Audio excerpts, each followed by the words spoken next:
नमस्कार।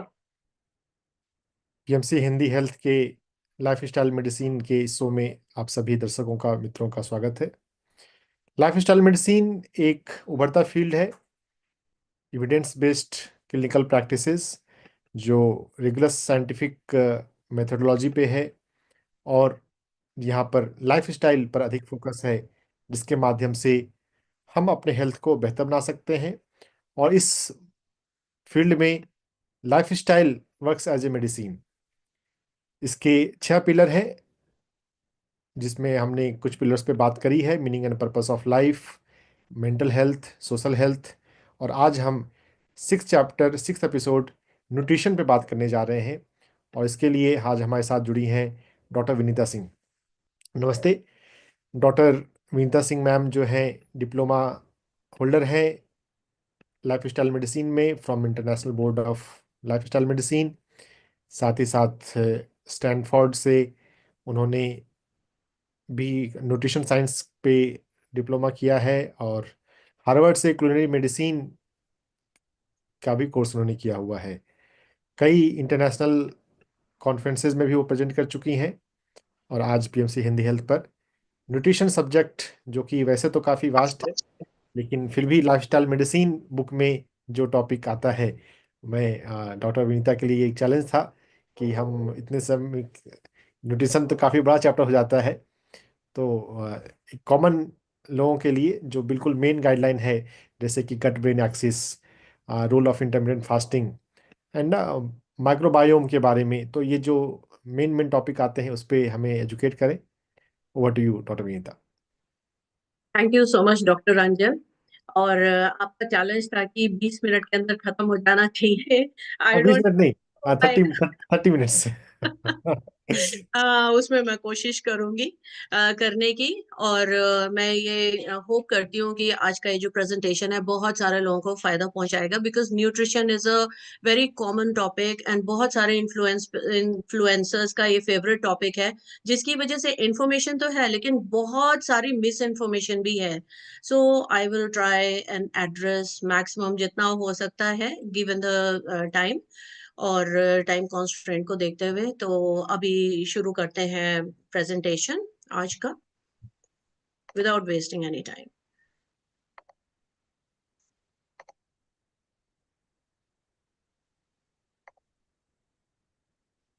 आज के प्रेजेंटेशन का टॉपिक डॉक्टर रंजन ने आपसे शेयर किया, nutrition. Nutrition basically is a study of food that we eat, जो भोजन हम खाते हैं और हमारे स्वास्थ्य पे इसका क्या असर होता है। इन दोनों की जो स्टडी है उसे हम न्यूट्रिशन साइंस कहते हैं, टू बी मोर स्पेसिफिक। हमारा भोजन न्यूट्रिशियस है या नहीं है, ये डिपेंड करता है इस बात पे कि वो हमारी कुछ जरूरी रिक्वायरमेंट्स को पूरा करता है कि नहीं। सबसे पहली बड़ी रिक्वायरमेंट है एनर्जी वैल्यू, हमारे भोजन से हमें समुचित मिलनी चाहिए। फिर बहुत सारा वियर एंड टीयर जो होता है उसको रिपेयर करने के लिए हमारे शरीर को जो न्यूट्रिएंट्स चाहिए वो हमें भोजन से समुचित मात्रा में मिले, इंक्लूडिंग एसेंशियल न्यूट्रिएंट्स जो हमारा शरीर नहीं बना पाता है, उन्हें एसेंशियल न्यूट्रिएंट्स कहते हैं। वो भी हमें अपने भोजन से रिक्वायर्ड अमाउंट में मिलना चाहिए। इसके अलावा कुछ एक बायो एक्टिव कंपाउंड्स होते हैं जो हमारे हेल्थ के लिए काफी बेनिफिट्स होते हैं, जिनके जैसे वो हमें ऑक्सीडेटिव स्ट्रेस से जो डैमेज होता है उससे बचाते हैं, साथ में बीमारियों से लड़ने की शक्ति हमें ज्यादा देते हैं। तो वो बायो एक्टिव कंपाउंड्स भी अगर हमारे भोजन में हैं तो वो बिल्कुल सोने पे सुहागा हो जाता है।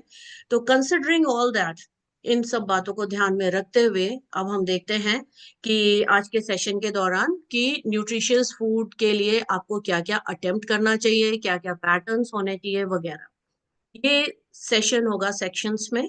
तो सेक्शन 1 में हम देखेंगे कि आपके भोजन में क्या क्या कॉम्पोजिशन है, क्या क्या कंपोनेंट्स हैं। ज्यादातर इसके बारे में हमें मालूम होता है, स्कूल्स में भी हमने पढ़ा होता है, तो इसलिए we will rush through this section ताकि हम आगे के सेक्शन 2, 3 एंड 4 पे ज्यादा ध्यान दे सकें। So let's start section 1, composition of food. कुछ न्यूट्रिएंट्स जो ज्यादा मात्रा में चाहिए उन्हें कहा जाता है मैक्रो न्यूट्रिएंट्स, जो कम अमाउंट में चाहिए वो होते हैं माइक्रो न्यूट्रिएंट्स, और कुछ होते हैं नॉन न्यूट्रिएंट्स जो ना हमें एनर्जी देते हैं, ना वियर एंड टीयर रिपेयर करने में मदद करते हैं, लेकिन ये हमें बीमारियों से बचाने में मदद करते हैं। And these play a very crucial role कि हमारा भोजन हमारे लिए कितना हेल्थ बेनिफिट्स देगा। तो मैक्रोन्यूट्रिएंट्स पे आ जाते हैं, कार्बोहाइड्रेट्स, फैट्स, प्रोटीन्स। कार्बोहाइड्रेट्स दो तरह के होते हैं। इनमें जो कॉम्प्लेक्स कार्बोहाइड्रेट्स हैं, these are health promoting. Fats में unsaturated fats are health promoting. Mono unsaturated fats होते हैं ऑयल्स में, जैसे कि जो लिक्विड ऑयल्स होते हैं उनमें होते हैं मूंगफली का तेल, तिल का तेल, सरसों का तेल, ऑलिव ऑयल। और जो पॉली अनसैचुरेटेड फैट्स होते हैं, ओमेगा 3 एंड ओमेगा 6, ये एसेंशियल फैट्स होते हैं। अभी थोड़ी देर पहले हमने एसेंशियल न्यूट्रिएंट्स की बात की थी, तो ये दो न्यूट्रिएंट्स एसेंशियल होते हैं, alpha linolenic acid and linoleic acid. Saturated fat जितना कम हो हमारे फूड में उतना अच्छा है, और ट्रांस फैट्स तो बिल्कुल होना ही नहीं चाहिए। ये हमारे भोजन की क्वालिटी को बहुत ज्यादा खराब कर देता है। कुछ एक कंट्रीज है दुनिया में जहां पे ट्रांस फैट्स बैंड हैं हमारे भोजन में से, तो उसी से पता चलता है कि ये बहुत ज्यादा सीरियसली हार्मफुल है हमारे हेल्थ के लिए। प्रोटीन बने होते हैं अमीनो एसिड से, essential, non essential. Conditional essential वो होते हैं जो सर्टेन डिजीज कंडीशंस में हमारे लिए एसेंशियल हो जाते हैं, जैसे कि जो पेशेंट्स होते हैं जिन्हें फिनाइलकेटोन्यूरिया नाम की डिजीज होती है, उनके लिए टायरोसिन जो है वो कंडीशनली एसेंशियल बन जाता है। माइक्रोन्यूट्रिएंट्स हम सभी जानते हैं, vitamin, minerals. Then non nutrients जिनका मैंने जिक्र किया था, जो हमें हेल्थ प्रमोशन भी देते हैं और डिजीज से प्रोटेक्शन भी देते हैं। ये ज्यादातर प्लांट बेस्ड डाइट्स में होते हैं, जैसे कि फाइटो एस्ट्रोजेंस। ये एस्ट्रोजन एक्शन को मिमिक करते हैं, इसलिए जो पोस्ट मीनोपॉजल एंड पेरीमीनोपॉजल महिलाएं हैं उनके लिए बहुत यूजफुल होते हैं। और ये पाए जाते हैं सोय फूड प्रोडक्ट्स में, जैसे कि सोय मिल्क, टोफू, या ये डेट्स में भी होते हैं, ये फ्लैक्स सीड्स में भी होते हैं। इनका सेवन ऐसी महिलाओं के लिए काफी अच्छा रहता है। Then polyphenols are antioxidant pigment molecules. ये एंटीऑक्सीडेंट एक्शन तो है ही, ऑक्सीडेटिव स्ट्रेस को कम करते हैं, लेकिन specifically heart and blood vessel health के लिए बहुत ज्यादा यूजफुल और बेनिफिशियल होते हैं। ये पाए जाते हैं dark coloured vegetables and fruits में, जैसे कि पर्पल कैबेज, जैसे कि बीट्स, जैसे कि ब्लैकबेरीज, ब्लूबेरीज, स्ट्रॉबेरीज, और या फिर आपका ग्रीन टी, ब्लैक टी, इनमें पॉलीफेनोल्स पाए जाते हैं काफी अच्छे अमाउंट में। देन आइसोथायोसाइनेट्स, ये होते हैं बहुत ही स्ट्रॉन्ग एंटी कैंसर प्रॉपर्टीज वाले मॉलिक्यूल्स। ये पाए जाते हैं क्रूसीफरस वेजिटेबल्स में, जैसे कि पत्ता गोभी, फूल गोभी, ब्रोकोली, मूली का साग, सरसों का साग, शलगम, ब्रुसेल्स स्प्राउट्स, केल इत्यादि।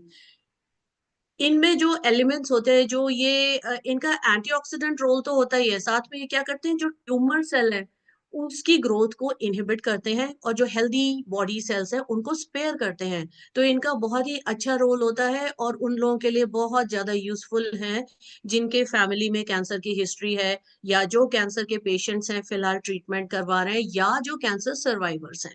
So these are the phytochemicals which are bioactive compounds. So ये बहुत पॉजिटिव रोल प्ले करते हैं, हमारे हेल्थ के लिए बेनिफिशियल होते हैं। Now let's move on to section 2, eat to be. हमें क्या खाना चाहिए जिससे कि हम ज्यादा हेल्दी रह सकें, तो हमारी फूड चॉइस क्या होनी चाहिए, इसके लिए बहुत सारे कंसिडरेशंस हैं। तो हम जो बहुत इंपॉर्टेंट है आज उनके बारे में बात करेंगे। सबसे पहले फूड प्रोसेसिंग। फूड प्रोसेसिंग जितना ज्यादा हम करते हैं उतना ही हमारे खाने की न्यूट्रिशनल वैल्यू कम होती जाती है, ग्लाइसेमिक इंडेक्स बढ़ता जाता है, और साथ में बीमारी का खतरा भी बढ़ता जाता है। अब मैं आपको एक एग्जांपल दूंगी समझाने के लिए कि प्रोसेसिंग कैसे डिस्ट्रॉय करता है हमारे फूड को। सो हियर इज ओट्स की प्रोसेसिंग।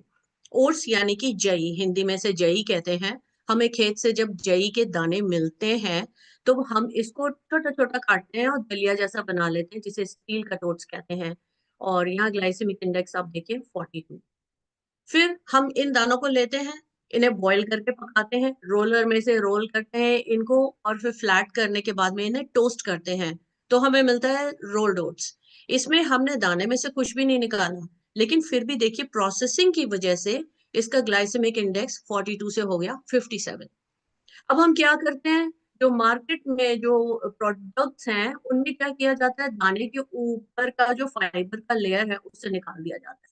और यकीन मानिए the minute we remove fibre, उसके साथ उसका सारा न्यूट्रिशनल कंटेंट जो है गायब हो जाता है, और फिर हमें क्या मिलता है, वेरी हाई ग्लाइसेमिक इंडेक्स का प्रोड्यूस, जिसे कहते हैं इंस्टेंट ओट्स, क्वेकर ओट्स जैसे कि। अब इसमें फायदा क्या है मार्केटिंग कंपनीज को, कि एक तो इसकी शेल्फ लाइफ बढ़ जाती है, this is more palatable, this is more easy to cook. तो इसकी वजह से क्या होता है कि ये उनके प्रॉफिट्स को ड्राइव करता है, लेकिन हमारी हेल्थ को खराब करता है।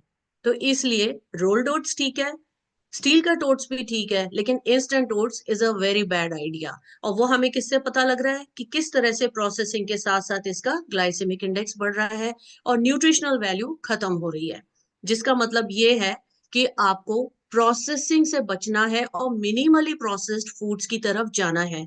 तो अगर मिनिमली प्रोसेस्ड फूड की तरफ जाना है, प्रोसेसिंग से बचना है, तो सबसे सेफ और सबसे सिंपल क्या होता है, whole foods plant based diet. इसमें क्या क्या आता है, इसमें आता है whole grains, minimally processed fruits and vegetables, healthy protein sources जैसे कि दालें, राजमा, छोले, और सबसे इंपॉर्टेंट लाइन है लास्ट वाली, हर्ब्स एंड स्पाइसेस। स्पाइसेस को बहुत सारे लोग शन करते हैं, ये सोचते हैं कि मिर्च मसाला हम तो नहीं खाते हैं, हम तो बॉइल्ड खाना खाते हैं, बहुत अच्छा खाना खाते हैं। ऐसा नहीं है, मसाला डालने से आपके खाने की क्वालिटी एक्चुअली बेटर होती है, इसलिए क्योंकि जो मसाले हैं ये पावर हाउस है एंटीऑक्सीडेंट कंटेंट के, इनको पक्का अपने खाने में हमें शामिल करना ही करना चाहिए। और फॉर एग्जाम्पल आप जानते हैं जो लोग लाल मिर्च ज्यादा खाते हैं उनको कभी मसल फैटीग नहीं होता, चाहे वो कितना चल लेते हैं। उनको मसल स्ट्रेन से बचाव होता है, और अगर हो जाता है वो भी फट से ठीक हो जाता है। ऐसे लोग जो मिर्च पाउडर ज्यादा खाते हैं अपने खाने में, वो अगर वेट लूज करने की कोशिश करते हैं तो उनका बहुत फट से जो है वेट भी कम हो जाता है। इतने सारे फायदे होते हैं मसालों के, so you must add these spices to your food. अब खाने का पैटर्न क्या होना चाहिए, ये होना चाहिए। अब आप इसको देख के सोच रहे होंगे कि इतना काउंटिंग करेंगे तो ये 2 दिन हो जाएगा, 3 दिन हो जाएगा, हफ्ते हो जाएगा, उससे ज्यादा लगातार आप इसे फॉलो ही नहीं कर सकते। एंड यकीन मानिए जो हेल्थ केयर ऑर्गेनाइजेशंस हैं दुनिया के, वो इस चीज को समझते हैं, इसलिए उन्होंने रिलीज किए हैं विजुअल प्लेट गाइड्स। ये जो आप स्क्रीन पे देख रहे हैं, ये American college of lifestyle medicine ने जो रिलीज किया है विजुअल प्लेट गाइड, वो है। अब इसे ध्यान से देखिए, आधा प्लेट में आपके होना चाहिए सब्जियां और फल, 1/4 में होने चाहिए अनाज, और 1/4 में होना चाहिए प्रोटीन। यहाँ पे क्योंकि ये प्लांट बेस्ड डाइट है, whole foods plant based diet है, तो इसलिए इसमें होने चाहिए दालें, राजमा, छोले, मटर, और नट्स एंड सीड्स। और बहुत ही इंपॉर्टेंट सी लाइन नीचे लिखी है ब्लैक कलर में, add herbs and spices. Indian population के लिए भी एक विजुअल प्लेट गाइड है, काफी सिमिलर है। इसमें देखिए हाफ प्लेट में आपके फल एंड सब्जियां हैं, अनाज का कंटेंट थोड़ा सा बढ़ा हुआ है, इसमें 30% तक है होल ग्रेन्स, और प्रोटीन जो है 10 to 15% हो गया है यहाँ पे। और नट्स एंड सीड्स का एक अलग से बनाया गया है, इतना इम्पोर्टेंट उसको माना गया है कि एक मुट्ठी मिक्स्ड नट्स हमें रोज खाना ही चाहिए, बिकॉज इसके बहुत सारे बेनिफिट्स हैं।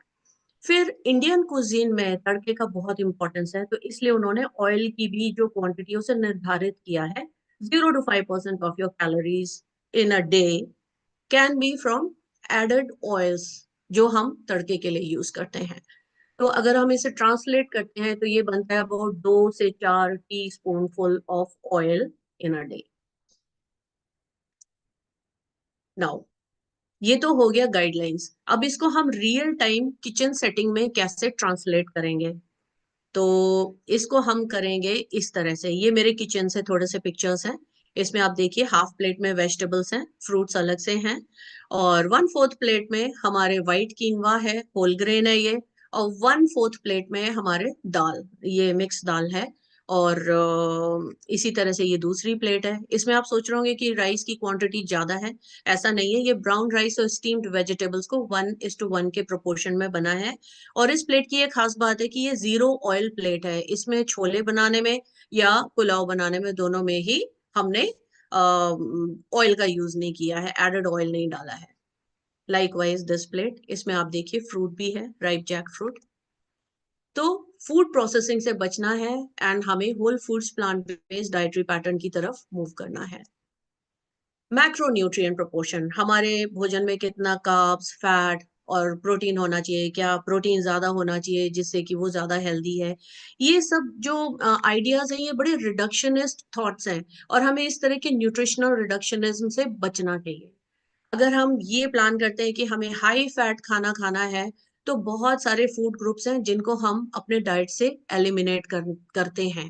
अगर हाई प्रोटीन खाना खाना है तो अगेन बहुत सारे फूड्स को हमें अपने डाइट से एलिमिनेट करना पड़ता है, और जिसकी वजह से क्या होता है कि जो ये प्लेट, जो विजुअल प्लेट गाइड है, इसका पूरा स्ट्रक्चर बदल जाता है। और बदलने की वजह से क्या होता है कि हमारा जो न्यूट्रिशन जो प्रोपोर्शन है, जो बैलेंस है of micro nutrients and macro nutrients है, वो कंप्लीटली डिस्टर्ब हो जाता है। और ये हमारे खाने के बेनिफिशियल प्रॉपर्टीज को खत्म करता है। तो इसलिए इस तरह के थॉट से हमें बचना है। शुगर, सॉल्ट एंड फैट्स कितना कितना होना चाहिए, या होना चाहिए या नहीं होना चाहिए।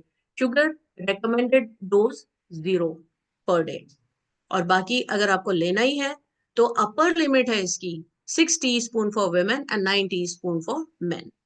सॉल्ट जितना कम हो उतना अच्छा है, ऐसा माना जाता था पहले, लेकिन अभी ये कहा जाता है कि 1 teaspoon equivalent of salt is necessary for our health, and ये प्रेफरेबली आयोडाइज्ड होना चाहिए ताकि ये थायराइड फंक्शन को भी सपोर्ट करे। फैट्स में आपके हेल्दी फैट्स ज्यादा होने चाहिए डाइट में, जैसे कि हमने देखा था अनसैचुरेटेड फैट्स। जहां तक सैचुरेटेड फैट्स की बात है, वो आपके टोटल कैलोरी इनटेक के 10% से ज्यादा नहीं होने चाहिए। So translated to real time cooking, आपका जो सैचुरेटेड फैट कंटेनिंग फूड्स हैं जैसे कि घी, बटर, कोकोनट ऑयल या पाम ऑयल, ये मैक्सिमम 1 चम्मच 2 चम्मच, इससे ज्यादा नहीं होना चाहिए in a day. Now dietary fibre plays a very important role हमारी हेल्थ में। सॉल्युबल डाइटरी फाइबर जो होते हैं, ये खाने के बाद में गट में जाके मॉइस्चर एब्जॉर्ब करता है और स्वेल हो जाता है, जेल जैसा बनाता है, जिसकी वजह से जो हमारा डाइजेशन का जो प्रोसेस है, it releases these nutrients into the blood stream slowly at a slow rate. इसकी वजह से क्या होता है कि हमारी बॉडी का जो मेटाबॉलिक फंक्शंस हैं ये ऑप्टिमाइज होते हैं। साथ में सॉल्युबल डाइटरी फाइबर हमें हेल्प करता है कोलेस्ट्रॉल लेवल्स को कम करने में। जो हार्मोनल इम्बैलेंसेस होते हैं उनको भी रेगुलेट करने में सॉल्युबल डाइटरी फाइबर काफी हेल्प करता है। इनसॉल्युबल डाइटरी फाइबर का काम होता है ये बल्क ऐड करता है हमारे फूड में। उसकी वजह से हमें बहुत सारे बेनिफिट्स होते हैं। पहला बेनिफिट तो यही होता है कि हमें ओवर ईटिंग से बचाता है, बिकॉज जो ब्रेन को जो सटाइटी सिग्नल है, वो ब्रेन को बहुत क्लियरली ट्रांसमिट होता है और टाइम से ट्रांसमिट होता है, तो जिससे कि जो हंगर हॉर्मोन्स का लेवल है वो बेटर रेगुलेट होता है। दूसरी चीज, जो मूवमेंट है हमारे खाने का गट के अंदर, उसको ये रेगुलेट करता है, और कॉन्स्टिपेशन वगैरह के जो पेशेंट्स होते हैं उनके लिए इनसॉल्युबल फाइबर बहुत ज्यादा यूजफुल है अगर डाइट में है तो। और किन चीजों में होते हैं ये दोनों टाइप के फाइबर्स, वो आपके स्क्रीन पे आप देख ही रहे हैं। Now after fibre, very important part is the gut brain axis. ये मैं एक एग्जांपल से बताना चाहूंगी। एक न्यूरो ट्रांसमीटर होता है जिसका नाम होता है serotonin. This is a feel good hormone. जब आपके ब्रेन में एडिक्वेट अमाउंट में सेरोटोनिन होता है, then you feel calm, you feel relaxed and you feel generally good mood. तो इसको इसीलिए फील गुड हार्मोन बोला जाता है। लेकिन एक और हैरानी की बात है कि only 5% of total serotonin produced in your body आपके ब्रेन में प्रोड्यूस होता है, सिर्फ 5%। बाकी का 95% कहाँ होता है आप जानते हैं? ये होता है आपके गट में। और कौन करता है इसे प्रोड्यूस? जो गट के अंदर बैक्टीरिया रह रहे हैं, जो फ्रेंडली बैक्टीरिया हैं, वो प्रोड्यूस करते हैं। अभी तक ये माना जाता था, टिल रीसेंट पास्ट ये माना जाता था कि ये जो सेरोटोनिन गट में प्रोड्यूस हो रहा है, ये आपके ब्रेन तक ट्रैवल नहीं कर पाता है because of blood brain barrier, तो इसलिए वहां नहीं, लेकिन पेरिफेरल ऑर्गन्स में इसका असर होता है खाली। लेकिन अब हम ये जानते हैं कि एक नर्व है जो ब्रेन से ट्रैवल करती है नीचे गट तक, जैसे हम कहते हैं वेगस नर्व। उसके थ्रू ये सेरोटोनिन जो गट में प्रोड्यूस हुआ है, it does travel to brain. ये ब्रेन तक जाता है और ब्रेन को अफेक्ट करता है। तो जो हमने एक फ्रेज सुना है, गुड फूड गुड मूड, ऐसा लगता है कि वो सच है क्योंकि गुड फूड, जब हम फाइबर रिच होल फूड्स खाते हैं तो ये हमारी गट में प्रोड्यूस होता है, then it travels to brain, और फिर हमें अच्छा फील होता है ऐसा खाना खाने के बाद में. So gut brain axis does exist and it has a very important role. अब तक हमने देखा कि खाने से हम कैसे अपने बीमारियों से बचाव कर सकते हैं. अब नहीं खा के हम कैसे बचाव कर सकते हैं? तो यस, फास्टिंग के बहुत सारे बेनिफिट्स हैं. और ये आपके मेटाबॉलिज्म को एक तरह से कहना चाहिए रीसेट करता है. आपके जो फैट स्टोर्स हैं बॉडी में, उनको यूज करने का काम होता है. आपकी बॉडी उन फैट्स को स्टोर को, जो फैट्स स्टोर्ड हैं, उनको यूज करती है एनर्जी प्रोडक्शन के लिए, जिसकी वजह से fatty liver, metabolic syndrome, obesity, इन सारी बीमारियों में काफी लाभप्रद होता है फास्टिंग प्रोटोकॉल. एक ऑटोफेजी करके एक प्रोसेस होती है हमारे बॉडी में, जिससे कि जो old worn out disease cells हैं उन्हें एलिमिनेट करके उनकी जगह रिप्लेस किया जाता है उनको healthy and new body cells के द्वारा. तो ये जो प्रोसेस है ये भी फास्टिंग में एनहांस होती है, और फास्टिंग प्रोटोकॉल्स इसीलिए काफी रिजुविनेटिंग माने जाते हैं. बहुत सारे पैटर्न्स होते हैं इनके. दो बहुत इंपॉर्टेंट पैटर्न्स हैं, इंटरमिटेंट फास्टिंग और टाइम रेस्ट्रिक्टेड ईटिंग. जो इंटरमिटेंट फास्टिंग होता है उसके भी बहुत सारे पैटर्न होते हैं. इसमें फास्टिंग एंड फीस्टिंग या फास्टिंग एंड फीडिंग जो है ऑल्टरनेट करते हैं. तो आज के दिन फीड किया, अगले दिन फास्ट किया, फिर अगले दिन फीड किया, फिर फास्ट किया. इसे ऑल्टरनेट डे फास्ट कहते हैं. फिर होता है 5-2, हफ्ते में 2 दिन फास्ट करते हैं, बाकी दिन खाना खा लेते हैं नॉर्मल. फिर होता है 1 वीक इन अ मंथ, मतलब एक हफ्ता फास्ट करते हैं और बाकी के हफ्ते जो एक महीने में, उनमें आप खाना खाते हैं नॉर्मल. टीआरई में क्या होता है कि एक 24 आवर्स की साइकिल में ही कुछ घंटे आप फीड करते हैं, लेकिन बाकी के टाइम पे आप फास्ट करते हैं. तो इसमें भी बहुत पैटर्न्स हैं, 12-12, 14-10. लेकिन एक जो सबसे ज्यादा कॉमन है और जिसपे सबसे ज्यादा स्टडी किया गया है और जो मेरे ख्याल से सबसे ज्यादा डुएबल है, वो है 16-8 फास्ट. 16-8 फास्ट में क्या होता है, 8 आवर्स का फीडिंग विंडो होता है और 16 आवर्स आपको फास्ट करना है. तो इसमें बहुत सारे बेनिफिट्स पाए गए हैं, काफी स्टडीज हुए हैं इसके ऊपर, और ये पता लगा है कि ये एक्चुअली में इसकी वजह से अगर हम इस पैटर्न को फॉलो करते हैं तो बहुत सारी बीमारियों से हमारा बचाव हो सकता है. तो ये तो हो गया फास्टिंग के बारे में. अब लेकिन हर कोई ये फास्टिंग नहीं कर सकता है. There are certain contraindications. जो प्रेग्नेंट विमेन हैं उन्हें फास्ट नहीं करना चाहिए. बहुत छोटे जो बच्चे हैं या बहुत बुजुर्ग जो लोग हैं, उनका डाइजेस्टिव प्रोसेस जो होता है वो कॉम्प्रोमाइज्ड होता है, उन्हें भी फास्टिंग नहीं करना चाहिए. और जो लोग ऑलरेडी किसी ईटिंग डिसऑर्डर से जूझ रहे हैं, जैसे कि एनोरेक्सिया नर्वोजा या बुलिमिया, उन लोगों के लिए भी फास्टिंग कॉन्ट्राइंडिकेटेड है. अगर इन कैटेगरी के लोगों को फास्ट करना है तो ये स्ट्रिक्टली अंडर मेडिकल सुपरविजन होना चाहिए, यानी आपके डॉक्टर की कंसल्टेशन के बाद उन्हीं की देखरेख में होना चाहिए. तो now we move on to section 3, better food habits. अभी तक हमने देखा बेटर फूड क्या है. अब हम देखेंगे कि बेटर हैबिट्स क्या है रिलेटेड टू अवर फूड. तो शुरू करते हैं ये सेक्शन. सबसे पहले पोर्शन कंट्रोल. पोर्शन कंट्रोल मतलब थोड़े छोटे पोर्शंस लीजिए एक बार में जब आप सर्व करते हैं. इसके लिए सबसे यूजफुल टिप ये है कि बड़ी प्लेट में सर्व करने की बजाय, जैसे आप इस पिक्चर में देख रहे हैं, इसकी बजाय आप छोटी प्लेट में लीजिए. तो इसके लिए मैं तो अपने घर में क्या करती हूँ, जिस प्लेट में सैलड लेती हूँ उसी में खाना लेती हूँ बाद में. तो उससे क्या होता है, पोर्शन साइज ऑटोमेटिकली आपका रिड्यूस हो जाता है. इससे आप ओवर ईटिंग से बच सकते हैं. देन अपने खाने को अच्छे से चबा के खाना है ताकि सलाइवा आपके खाने में मिक्स हो जाए. ऐसा इसलिए जरूरी है क्योंकि आपके सलाइवा में एक एंजाइम होता है जिसका नाम है अमाइलेज. अमाइलेज काम करता है स्टार्च का डाइजेशन शुरू करने का.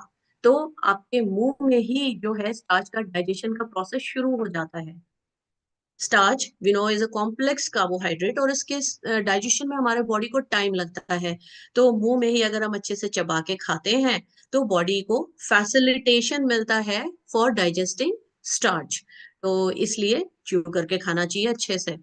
और अगर आपने पोर्शन कंट्रोल किया है और सेकंड हेल्पिंग लेनी है तो उससे पहले थोड़ी देर के लिए अपना स्पून नीचे टेबल पे रखिए और वेट कीजिए 1-2 मिनट के लिए. इससे क्या होगा, आप ओवर ईटिंग से बचेंगे.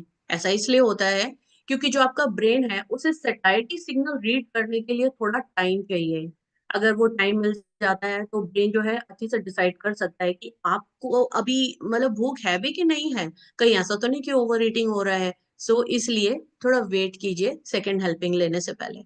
और अगर उसके बाद भी आपको लगता है you are still hungry and you can eat more, तभी आप सेकेंड हेल्पिंग लीजिए। Then honour your circadian rhythm. आपका जो खाने का टाइम होता है वो बिल्कुल सर्केडियन रिदम के साथ होना चाहिए। क्या है कि हमारे बॉडी के जो सिस्टम्स हैं ये these are in alignment with the sunrise and sunset cycle of nature. इनका अलाइनमेंट होता है जिसका ये मतलब है कि जब सनराइज होता है मॉर्निंग में जब हम उठते हैं तो एक हॉर्मोन्स का इंटरप्ले होता है। कुछ हॉर्मोन्स का लेवल कम होता है, कुछ हॉर्मोन्स का राइज होता है, जिससे हम उठते हैं। हमारे बॉडी सिस्टम्स धीरे धीरे अपने उसमें आते हैं, ऑप्टिमम फंक्शनिंग स्टेज में आते हैं। लेकिन इसमें थोड़ा टाइम लगता है। और हम क्या करते हैं, सवेरे उठते हैं, अभी मेथी दाना खाना है, अभी सौंफ का पानी पीना है, अभी बादाम भिगोए थे वो खाना है, भीगे हुए अखरोट खाना है करके हम अपने सिस्टम को जगने से पहले ही ओवरलोड करते हैं। Even before my system optimised its functioning, मैंने उसको ओवरलोड कर दिया ये सब खाना खा करके। ये गलत प्रैक्टिस है, ऐसा नहीं करना चाहिए। आपको जो भी खाना खाना है अपने वेकिंग आवर से कम 1 घंटे एंड आइडियली 2 घंटे के बाद खाना चाहिए। तो ये सारी चीजें जो है इनको पोस्टपोन कीजिए। जगने के बाद फौरन बाद आपको क्या लेना चाहिए, 1 गिलास पानी लेना चाहिए। इसलिए क्योंकि आपकी बॉडी को पूरी रात पानी नहीं मिला है and now your body is dehydrated. तो इसलिए पानी लीजिए, प्लेन पानी लीजिए, और ये सब खाना जो है इसको पोस्टपोन कीजिए bye at least 1 hour after you wake up. इसी तरह से रात में डिनर जो है आपका सनसेट के टाइम पे होना चाहिए। और जो लोग जॉब के लिए बाहर जाते हैं, सनसेट के टाइम पे खाना नहीं खा सकते हैं, तो उनके लिए कम से कम ये है कि सोने से 3 घंटे पहले उन्हें अपना खाने पीने का प्रोग्राम खत्म कर देना चाहिए। Then eat mindfully. जब आप खाना खा रहे हैं तो ध्यान सिर्फ अपने खाने पे होना चाहिए, ना कि टीवी पर, मोबाइल पर, या आपके वीडियो गेम पे, या किसी बुक पे। ऐसा करने से डिस्ट्रैक्शन होता है और आपके जो हंगर एंड सटाइटी सिग्नल्स हैं वो सब गड़बड़ हो जाते हैं, they get out of sync. आप जब खाना खाते हैं तो ध्यान खाने पे रखिए, आपकी प्लेट में कैसा लग रहा है, क्या कलर्स हैं उसके, क्या टेक्सचर है, क्या कंसिस्टेंसी है, क्या फ्लेवर है, क्या फ्रेग्रेंस है, और आपके मुंह में कैसा फील हो रहा है आपका खाना। एक स्टडी हुई थी यूएस में छोटे बच्चों के ऊपर, 5th क्लास से जो छोटे बच्चे थे उनके ऊपर हुई थी। और it was a very large group study. उसमें ये देखा गया था कि जो बच्चे without any of these distractions अपनी फैमिली के साथ बैठ के टेबल पे खाना खाते हैं, उन बच्चों में चाइल्डहुड ओबेसिटी का रेट बहुत ही कम पाया गया था। तो इससे क्या होता है, व्हेन यू आर माइंडफुल तो आपका ओवर ईटिंग का चांस खत्म हो जाता है और आप अपने खाने को बेहतर एंजॉय कर सकते हैं। सो this is a good habit. Now section 4। बहुत सारे, जैसे मैंने बोला, सोशल मीडिया पे न्यूट्रिशन फेवरेट टॉपिक है इन्फ्लुएंसर्स का, जिसकी वजह से इंफॉर्मेशन है लेकिन मिस इन्फॉर्मेशन भी है। ये पाया गया था एक स्टडी में कि only 2.7% of content shared by influencers on social media was giving correct information, बाकी उसका मिस इन्फॉर्मेशन था। लेकिन लोग बहुत ज्यादा उनको फॉलो करते हैं, और फॉलो करते हैं इसलिए हो सकता है कि कुछ एक मिथ्स भी हों। तो आज हम उनमें से कुछ मिथ्स जो इस लाइफस्टाइल मेडिसिन बुक में दिए गए हैं, आज हम उनके बारे में बात करते हैं। पहला myth, vegetarians do not get enough protein. आपको बहुत हैरानी होगी ये बात जान के कि जो प्लांट्स हैं, these are the original protein source for all animals including humans. जो एसेंशियल अमीनो एसिड्स होते हैं कोई भी एनिमल नहीं बना सकता, हम भी नहीं बना सकते। ये कहाँ से आते हैं, प्लांट से आते हैं। जब प्लांट्स ही हैं ओरिजिनल प्रोटीन सोर्स, तो how can it be possible कि वेजिटेरियंस को प्रोटीन ना मिले। ये बिल्कुल मिस इन्फॉर्मेशन है, ऐसा कुछ भी नहीं है। एक्चुअली एनिमल्स में भी जो एसेंशियल अमीनो एसिड्स होते हैं वो इसीलिए होते हैं क्योंकि वो प्लांट्स को फीड करते हैं, प्लांट्स उनका फूड होता है, इसी वजह से होते हैं।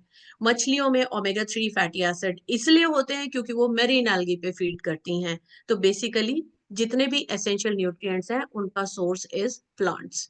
तो vegetarians do get enough protein, अगर वो, जो विजुअल प्लेट गाइड है उसके हिसाब से खाना खाते हैं तो। Rice, banana and potato make you fat. I would suggest इसमें से बनाना निकाल देते हैं, क्योंकि बनाना किसी भी फॉर्म में बहुत न्यूट्रिशन और हेल्दी फूड होता है। Rice and potato do have some problem here because they are starchy foods.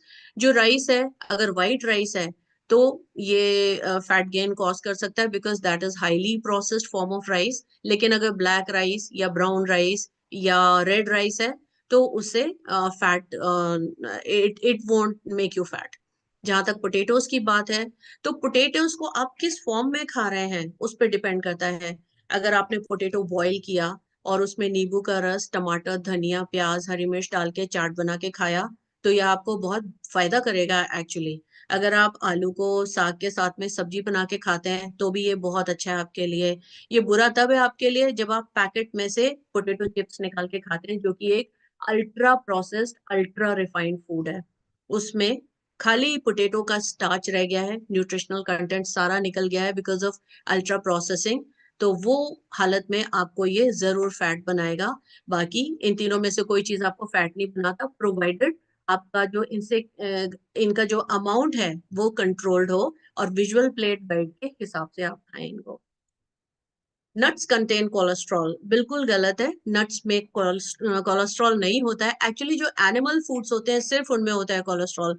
Nuts do not contain any cholesterol, any plant food does not contain any cholesterol.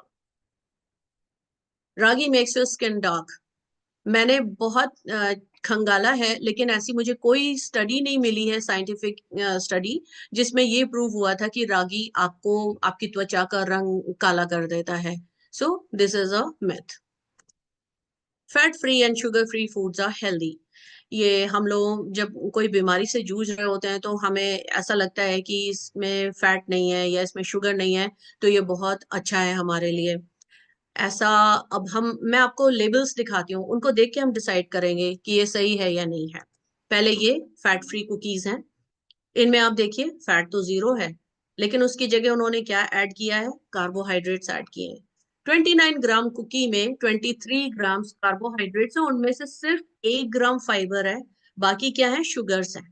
और sugars में added sugar कितना है, 9 ग्राम। कितना हो गया, 18% of total daily आपका जो upper limit है। और आपको मालूम है कि ये तो 10% से ज्यादा होना ही नहीं चाहिए। मतलब these cookies are seriously unhealthy for anybody. और नॉर्मली हम हार्ट पेशेंट्स को फैट फ्री कुकीज देते हैं, ये सोच के कि these will be good for them. हम 2 कुकीज देते हैं चाय के साथ में। अब देखिए हम उन्हें बिल्कुल भी जो दे रहे हैं उसमें न्यूट्रिशनल कंटेंट ऑलमोस्ट जीरो है। तो do you think this is a good idea? अब ये तो था फैट फ्री कुकीज, अब शुगर फ्री कुकीज को देखिए। इसमें शुगर तो कम कर दिया, लेकिन कार्बोहाइड्रेट फिर भी 55 ग्राम्स है। और ये 55 ग्राम्स जो कार्बोहाइड्रेट्स है, ये भी तो डाइजेस्ट होकर शुगर ही बनाने वाला है। और उसकी जगह उन्होंने मिलाया है फैट इसमें। 24 ग्राम फैट है। और जो इसमें अनसैचुरेटेड फैट है ओनली 9 ग्राम्स है। जिसका मतलब ये है, ट्रांस फैट ये खुद ही कह रहे हैं जीरो है, जिसका मतलब ये है कि सैचुरेटेड फैट इसमें 15 ग्राम्स है, which is very very unhealthy. 15% of calories are coming from saturated fats. इसलिए कहते हैं कि लेबल पढ़ना बहुत जरूरी है, और label reading is an art. और अगर आप इसको मास्टर करते हैं तो आप बहुत सारी जो मिस इन्फॉर्मेशन है उससे सेफ रह सकते हैं।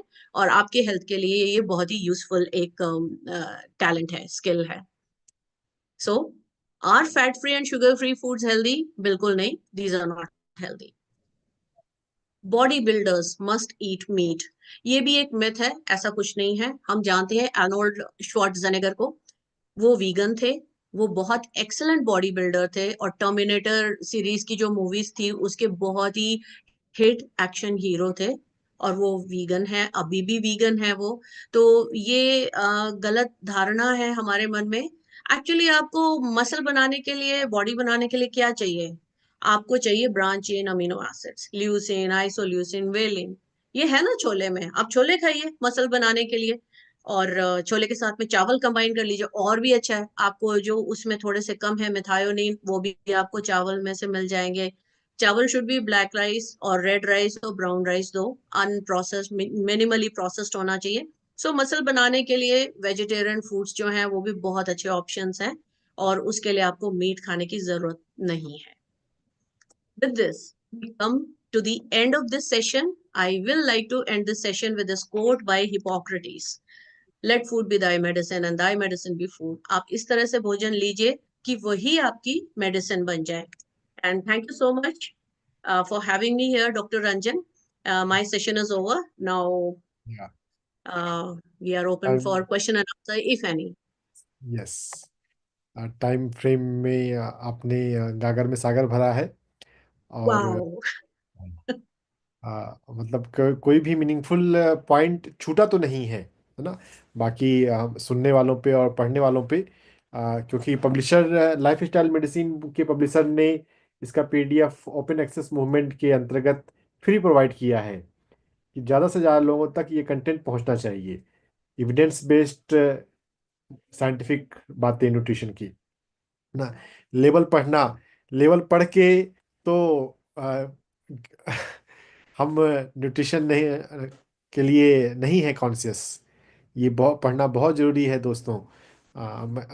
जो भी जूम पे हैं या हमारे यूट्यूब पे हैं, आप अपने प्रश्न अगर कोई हो तो आप चैट में टाइप कर सकते हैं, और जूम वाले तो हैंड रेज करके भी आप बात कर सकते हैं, कोई अगर आपका क्वेश्चन हो तो।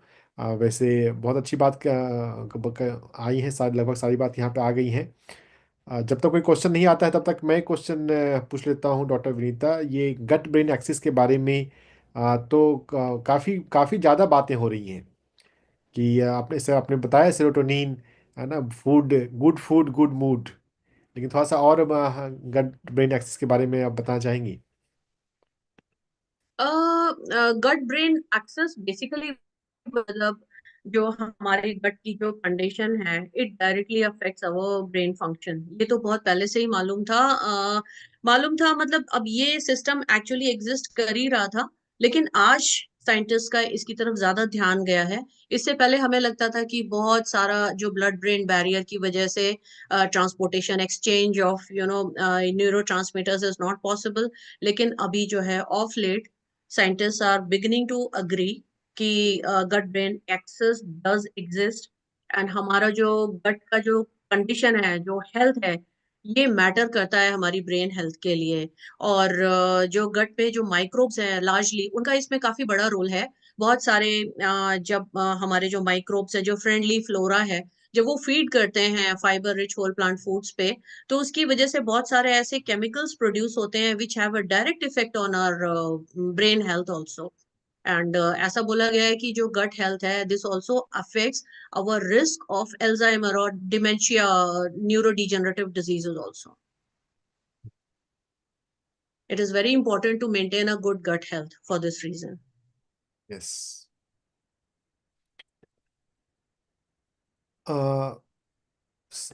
16 आवर इंटरमिटेंट फास्टिंग में कुछ पार्टिसिपेंट्स को फियर है मसल वीकनेस हो जाती है, हो सकती है क्या? ऐसा इससे रिलेटेड कुछ आप लाइट, क्या इंटरमिटेंट फास्टिंग और मसल वीकनेस का कोई कनेक्शन है आपस में? Intermittent fasting and time restricted eating are two entirely different concepts. Intermittent fasting में हम क्या करते हैं कि एक दिन फास्टिंग, एक दिन फीडिंग, या जो भी है, जो पैटर्न के हिसाब से fasting is followed by feeding. जो फास्टिंग का टाइम होता है, उसमें अबाउट 400-500 कैलोरीज का कंजम्पशन हम फिर भी करते हैं. जो टाइम रेस्ट्रिक्टेड ईटिंग होती है, उसमें क्या होता है कि जो फास्टिंग विंडो है, उसमें हम 0 कैलोरी कंजम्पशन होता है हमारा. तो ये बेसिक डिफरेंस है intermittent fasting and time restricted eating का. नाउ द पॉइंट इज, क्या उसमें मसल वीकनेस होती है? आई थिंक मसल वीकनेस से उनका ये मतलब है कि मसल लॉस होता है. मेरे ख्याल से शायद वो ये पूछना चाह रहे हैं. तो जो 16-8 पैटर्न जिसके लिए पूछा है, उसमें ऐसा कुछ नहीं होता है. ऐसा कुछ नोटिस नहीं हुआ है एक्चुअली. और no, I am not aware of any such thing कि 16-8 पैटर्न में नहीं होता है. जो इंटरमिटेंट फास्टिंग होती है, उसमें अगर आप जिसे कहना चाहिए प्रोलॉन्ग फास्ट करते हैं, then definitely muscle does get affected. तो उनका क्वेश्चन है मसल वीकनेस हो तो फास्ट कर सकते हैं, वीकनेस में तो फास्ट क्यों करेंगे आप? या कर सकते हैं? मसल मुझे लगता है कि मसल वीकनेस से उनका एक्चुअली में मतलब क्या है, इज इट अबाउट फैटीग और वीकनेस और मसल लॉस? अगर if it is about muscle loss, ऐसा कुछ नहीं है। अगर तो लेकिन आपको कोई बीमारी है जिसकी वजह से आपका मसल लॉस है, then it has to be done under medical supervision. फिर अपने डॉक्टर को पहले कंसल्ट कीजिए और उसके बाद ही शुरू कीजिए। कोई भी डेबिलिटेटिंग डिजीज है या कोई भी डिजीज है, उससे पहले डॉक्टर को कंसल्ट करना जरूरी है इन दैट केस। हाँ, आर्थराइटिस है और मसल वीकनेस है, यस। हाँ जी। आर्थराइटिस है और मसल वीकनेस, डेफिनेटली डॉक्टर को कंसल्ट कीजिए। आर्थराइटिस में fasting protocols have been shown to be very effective, but again पहले अपने डॉक्टर से बात कीजिए, क्योंकि आप मेडिसिन भी ले रहे हैं। आपको और भी आपका हो सकता है कि डॉक्टर ने कोई पर्टिकुलर डाइट फॉलो करने के लिए बोला है। So all that has to be considered before आप फास्टिंग अपना ट्राई करें। Definitely you have to speak to your doctor first.